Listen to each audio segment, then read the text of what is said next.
Ini saya menemukan video yang menurut saya ini sangat membagongkan ya. Nih, ini saya setel dulu sebelum kita bahas. Kita setel dulu. Yang ini adalah fardu. Ingat, fardu, bukan sunnah. Cinta kepada Habib, cinta kepada Habib, cinta kepada kalian ini adalah fardu. Ingat, fardu, bukan sunnah. Seorang Habib yang gila itu lebih utama daripada ulama amilin. Nah, dua poin yang ingin saya bahas menanggapi Sobat Ki jeneng Habib lah. Saya itu gak banyak yang paham Habib Ja'far Al-Hadar apa Al-Hadar Al-Haidar gitu. Al-Hadar. Aduh, Herder. Begini, ketika ada para habaib siapapun itu yang mengatakan bahwa mencintai Habib itu fardu, itu jelas salah. Gak ada dalil yang mengatakan mencintai Habib itu fardu, bukan sunnah katanya. Ini kan ada narasi yang dibuat secara sengaja oleh mereka untuk menjunjung tinggi klaimnya mereka sendiri. Jangankan di dalam hadis, dalam fatwa maqalah para imam madzhabul arba'ah aja tidak ditemukan. Ada satu catatan tentang fardunya wajibnya mencintai dzurriyyah Rasul yang disampaikan oleh Al-Imamun Asy-Syafi'i di dalam kitab I'anah, itu adalah Ahlul Bait. Ya ahla baitir Rasul hubbukum fardum minallah. Itu makalah bentuknya. Imam Syafi'i mengajak kepada kita sebagai umat muslim untuk mencintai Ahlul Bait. Ahlul Bait ini yang sudah dicatat adalah istri Rasulullah dan anak-anaknya, menantu, termasuk Sayyidina Ali yang sudah ada catatan. Itu. Maka kalau ketika dia menggembar-gembar terus bahwa mencintai Habib ini wajib, fardu, bukan sunnah, berarti ini ada doktrin secara sengaja yang ingin klan mereka dimuliakan oleh orang Indonesia. Nah, ini termasuk pembodohan juga seperti ini. Padahal andai kata begini, andai kata ada muhibin yang menolak beginilah, itu kan maksudnya dzurriyyah Rasul, kan wajib mencintai Rasul. Nah, boleh ketika Anda si Habib tersebut mengatakan mencintai dzurriyyah Rasul wajib, ya betul. Tapi jangan menggunakan kalimat mencintai Habib itu fardu wajib, jangan. Wong istilah Habib ini ada di Nusantara ini di abad 19. Kan begitu. Jauh-jauh hari gak usah dikasih tahu dengan habaib. Kita orang NU diajarkan oleh muassis-muassis NU untuk mencintai dzurriyyah Rasul. Karena bermadhab Syafi'i, Imam Syafi'i sudah menghimbau, memberikan fatwa, ya ahla baitir rasuli hubbukum fardum minallah. Harusnya narasinya nggak begitu. Mencintai dzurriyyah Rasul, mencintai ahlul baitnya Rasul itu wajib, fardu. Jangan mencintai Habib itu wajib. Nah, ini kan ada narasi yang memang betul-betul bisa kita katakan ya rasis. Mereka yang rasis. Bahkan kalau kita muwafaqahkan dengan salah satu hadis baginda Rasulullah yang diriwayatkan oleh Imam Bukhari, beliau Kanjeng Nabi sendiri mengatakan demikian dalam hal mencintai, dalam hal menghormati, betapa wajibnya sesama manusia saling mencintai, saling menyayangi, saling menghormati. Bahkan kata Nabi, kalau seseorang ini tidak menghormati sesamanya, tidak mencintai sesamanya, tidak menyayangi sesamanya, walaupun berbeda agama, maka tidak dikatakan sebagai orang yang beriman. Kan begitu. Bagaimana hadisnya? La yu'minu ahadukum hatta yuhibba li akhihi ma yuhibbu li nafsihi. Nabi Muhammad sudah mengajarkan kepada kita sebagai umat Islam untuk saling mencintai, saling menghargai dan memuliakan. Bahkan kata beliau baginda Nabi, seseorang di antaramu tidak dikatakan beriman kalau belum mampu mencintai saudara-saudaramu sesama manusia seperti mencintai diri sendiri. Artinya di sini tidak ada klan yang diagungkan, tidak ada syu'uban atau qabail yang diikramiyahkan. Nah, ini kan sebenarnya sudah mendustakan hadis Nabi kalau begitu. Sejak kapan ada hadis Nabi mencintai Habib itu wajib? Nah, ini perusak. Saya kira hadis-hadis maudhu ini terhenti di zaman tabi'ut tabi'in. Ternyata di zaman sekarang aja masih ada hadis maudhu itu. Artinya pelaku pemalsuan hadis. Buat apa ada min zumrati ta'dil wa tajrih? Nah, ini kelengahan kita. Itu ya. Itu saya bantah tuh. si siapa? Habib siapa? Haidar siapa tadilah. Artinya ketika ada habaib yang mengatakan mencintai Habib itu wajib, salah total. Yang harusnya narasi itu bukan hanya diperuntukkan Habib tok, tapi masalah mencintai, menghormati, menyayangi itu seluruh manusia, bahkan seluruh makhluk. Kalau ahlul bait, dzurriyyah Rasul yang betul-betul nyambung intisab kepada baginda Rasul, itu ada anjuran terkhusus memang. Nah ini kan kepedean mereka itu. Kalau saya katakan ya gila. Mereka gila hormat sampai segitunya loh, supaya dihormati. Kalau kita lihat ya, ngapunten, orang-orang tua kita dulu, orang alim, para ulama-ulama kita terdahulu, mereka itu beliau-beliau dimuliakan. Hampir 99% dimuliakan menjadi kebanggaan umat. Itu bukan dari nasab, Pak, pasti dari keilmuannya, akhlakul karimahnya. Kan begitu. Maka saya katakan, yang menjadi kemuliaan Nabi Muhammad bukan karena nasabnya suku Quraisy bangsa Arab, tapi karena khulqan wa khuliqa, akhlakul karimahnya. Nah ini masih ada aja. Jadi sistem mereka itu, Pak, muhibbin untuk mengkanter, bahkan yang membabi-babikan kita. Muhibbinnya untuk, ada juga yang mengatakan kalau ulama yang betul-betul itu go internasional, tapi kalau ulama-ulama model kayak saya gitu kan, pondok uding macam-macam itu mah go comberan katanya. Ada juga tuh yang menarasikan kayak begitu. Bahkan saya lihat di salah satu video ada juga nih habaib yang mengatakan begini, kalau ente manggil saya jangan menggunakan kalimat Pak, panggil saya Maulana, panggil saya As-Sayyid, Al-Imam katanya, karena saya ini orang suci. Itu belak-belakan loh di video. Artinya segitunya pengen dihormati oleh orang Nusantara. Na'udzubillahi min dzalik. Yang kedua, poin kedua, tadi yang disampaikan oleh Habib tersebut di dalam videonya, habaib yang gila itu lebih utama daripada ulama amilin. Wah, ini kalau kita bahas ulama amilin, ini adalah orang yang banyak ilmu dan amilin yang bisa mengamalkan ilmunya. Itu dikatakan lebih mulia habib yang bodoh, lebih mulia habib yang gila katanya. Harusnya kalimatnya itu bukan seperti itu. Gimana harusnya? Habib yang gila wajib masuk rumah sakit jiwa. Itu harusnya yang benar. Perlu direhabilitasi gitu. Itu sebenarnya narasi yang sehat loh. Ya, harusnya begitu, benar, masih pakai akal waras. Monggo dilanjut Ustaz. Coba. Jadi poin pertama tadi mengatakan mencintai Habib ini wajib, fardu, bukan sunnah. Berarti kalau begitu bisa mengalahkan dengan keparduan sholatnya kita dong. Terus kemudian Habib yang gila walaupun tidak ngerti agama itu lebih mulia daripada ulama amilin tadi katanya. Ini kalau kalimatnya ulama saja masih mending, ini ulama amilin. Saya pikir ini Habib ngerti gak definisi ulama amilin itu apa? Ulama itu jamak taksir dari alimun. Alimun satu orang yang alim, ulama beberapa orang atau orang-orang yang alim. Kalau amilin itu yang mengamalkannya, artinya selain ulama tersebut ilmunya banyak, juga mampu mempraktekkan daripada ilmunya, artinya paripurna. Dia lupa dengan makolahnya Al-Imam Ghazali. Kadang-kadang saya mikir, mereka ini kan kalau di dalam Thariqah Alawiyah manhajnya itu mengikuti Imam Ghazali. Ukuran binasanya manusia atau tidak di hadapan Allah, hina ataupun tidaknya, itu ada di dalam fatwanya yang mengambil dari hadis Nabi yang mengatakan begini, kullun nasi halkah, setiap manusia itu binasa. Mau itu Habib, mau kiai, mau ajengan, mau gus, mau aang, mau orang biasa, lora, tetap binasa. Illal alimun, kecuali orang yang berilmu. Wal alimuna halkah, begitu juga orang yang berilmu masih rusak di hadapan Allah. Illal amilun, kecuali orang yang mampu mengamalkan ilmu.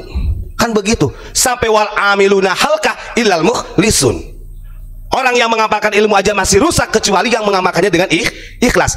Ini ukurannya, ini rendetan di mana manusia ini hina atau tidaknya di hadapan Allah. Nah, sementara yang disampaikan oleh Habib tersebut dengan mengandalkan katanya dia cucu Rasul, dia lebih mulia daripada ulama amilin. Dari 1, 2, 3 dalam makalah Imam Ghazali tadi gak ada yang masuk satupun tuh. Ya betul, masuknya ke rumah sakit tadi, halkahnya itu rusak betul. Nah ini kan sangat-sangat membahayakan umat. Nih kita lihat, kalau memang ente mengatakan bahwa Habib yang gila itu lebih mulia daripada ulama-ulama yang bisa mengamalkan ilmu, kita lihat derajat tertinggi satu digit di bawahnya baginda Rasul atau satu digit di bawahnya para nabi. Nih dalam hadis Nabi, wa qala sallallahu alaihi wasallam, saya ambilkan kitab Mukasyafatul Qulub karya Imam Ghazali karena mereka andalannya dalam Thariqah Alawiyah kan Ghazaliyah sama Sadiliyah. Saya buka nih, wa qala sallallahu alaihi wasallam, aqrabun nasi min darajatin nubuwati ahlul ilmi wal jihadi. Derajat manusia yang mendekati dengan derajatnya kenabian yang lebih dekat, artinya tidak lebih nabi, artinya lebih dekat, itu adalah ahlul ilmi atau orang yang alim. Artinya kalau dia habaib, kalau bodoh gak dibutuhkan dalam hal ini. Dia mengatakan dirinya cucu Rasulullah, tapi kalau statusnya dia masih bodoh, gak bisa masuk dalam kategori ini. Apalagi kita loh. Maka pantas kalau Imam Zainal Abidin beliau gak mau disebut cucunya Nabi, gak mau disebut ahlul bait, karena ngeri. Sehingga al ulama warathatul anbiya. Disitulah mulai ada hadis Nabi, hanya para ulama yang memegang warisan daripada para nabi. Syaratnya ulama itu bagaimana? Ya belajar, harus belajar. Nih dilanjutkan, mau ini Habib, mau itu siapa saja yang mengaku cucu Nabi lah. Kata Nabi, halaku ummati fi syai'aini tarkul ilmi wa jam'ul mali. Kerusakan yang paling fundamental yang menimpa umatku itu sebab dua hal. Satu, tarkul ilmi, karena gak mau belajar. Masa mau mengandalkan nasab, kemudian saya kan habaib, saya lebih mulia daripada ulama yang punya ilmu, mengamalkan ilmu. Gak bisa. Ini dibantah oleh Kanjeng Nabi. Kalau ente tidak belajar ilmu, tidak alim, tidak paham ilmu, tetap akan menjadi halaku ummati, kata Nabi. Ini menjadi fundamental kerusakannya umatku. Makanya kan ada juga dawir macam-macam. Kalau Habib yang mabuk gak usah dimarahin. Kalau Habib yang melakukan kesalahan, nanti ada juga tuh videonya, gak usah dilaporkan ke polisi. Hargai Rasulullah, mau bawa Rasulullah. Kemarin ada fatwa tato bagi habaib, tato ini berkah. Kalau untuk pribumi kriminal. Ini sangat salah. Makanya dianjurkan oleh Kanjeng Nabi, nih, ini bukan untuk orang selain dzurriyyah Nabi saja. Wa qala aidan kun aliman. Satu, perintah Kanjeng Nabi ini kepada kita, mau kepada anak cucunya Kanjeng Nabi, jadilah orang yang alim. Artinya orang yang berilmu. Au muta'aliman, kalau tidak mampu menjadi orang yang berilmu, belajar, jadilah santri, jadilah pencari ilmu, pelajar. Kalau tidak mampu jadi orang alim, tidak mampu, kemudian jadi orang pelajar, seorang pelajar siswa yang belajar di pondok pesantren, belajar di pondok yang lain ataupun di dunia pendidikan luar, tidak mampu, au mustami'an, jadilah pendengar yang setia. Kemudian masih tidak mampu lagi menjadi pendengar, au muhibban, cintai para ulama. Wala takumul khamisah, jangan sekali-kali menjadi orang yang kelima. Nah ini yang rusak nih, yang kelima ini. Kalau saya pahami dari narasi Habib tersebut, dari 1, 2, ini kan dihilangkan. Artinya mau nggak alim, nggak punya ilmu, pokoknya tetap mulia Habib, bahasanya begitu, dibandingkan ulama yang mengamalkan ilmu. Nah ini fatwa dhalun mudillun. Masya Allah. Hari ini orang kayak gini itu harus disikati, bener Pak. Karena memang kalau dibiarkan, ini orang-orang awam itu semakin tersesat. Nanti itu begini, gak apa-apa, saya lebih menghormati habaib saja daripada ulama kiai-kiai di sini. Nanti begitu, dan sekarang itu terjadi. Coba lihat orang-orang kita, cara menghormatinya antara kiai-kiai yang ada di setempat kita, kiai yang ada di daerah, dengan cara menghormati golongan dari Ba'alawi sangat beda jauh. Sangat beda jauh. Saya sering ngomong, orang kiai kampung yang ikhlasnya betul-betul aja, kadang-kadang diundang yasinan, diundang tahlilan, walaupun tidak mengharapkan diberi, itu orang punya rumah biasa-biasa saja gitu, nggak diada-adakan. Tapi kalau giringan Ba'alawi yang diundang, semuanya diada-adakan, walaupun kadang-kadang mereka memang pesen, saya harus makan ini, begitu Pak. Nah ini kebobrokan akhlakul karimah. Harusnya begini, kalau mereka mengaku cucu Nabi, uswah dong, harus mencontoh uswah baginda Rasul. Jangan gila hormat kayak begini, mendoktrin umat supaya mengagungkan klaim-klaim mereka. Maka pantas kalau Imam Ghazali itu sampai mengkritik dari Alawiyin itu. Ya ini yang disebut dengan mustanadur rojaihim bisolahil aba ini. Hanya mengandalkan kebaikan dari nenek moyangnya. Walaupun belum tentu kalau habaib ini adalah duriyah Rasul. Saya katakan, istilah habaib ada di Indonesia ini di abad 19. Sebelumnya belum ada. Maka kalau itu difatwakan seakan-akan makalah yang utuh, yang qayyid, sangat salah. Bantah siapa saja pokoknya kalau ada penceramah dari kalangan mereka yang mengatakan wajib mencintai habaib, apalagi sampai mengkafir-kafirkan kalau tidak mencintai. Salah itu. Karena Imam Syafi'i sendiri mengatakan ya ahlal baitir rasuli hubbukum fardu minallah. Kita sebagai ikut yang manhajinya Imam Syafi'i diwajibkan mencintai ahlul baitnya Rasul, duriyah Rasul yang betul-betul duriyah, bukan yang seperti sekarang ini. Itu ya.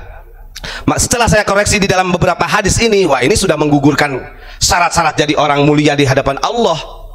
Bagaimana bisa dekat dengan Rasulullah kalau tidak belajar, tidak alim, tidak mengamalkan ilmu? Cukup memang dengan gelar Habib bisa mengalahkan orang alim.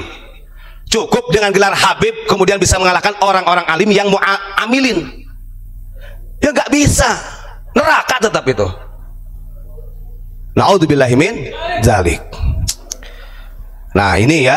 Terus saya memuafakan dengan hadis. Terus saya setel lagi, ada yang muncul. Tak setel dulu biar kedengar kupingnya. Nih siapa Muhibin, dengerin nih kalimat seperti ini. Yang ini adalah fardu. Ingat, fardu, bukan sunnah.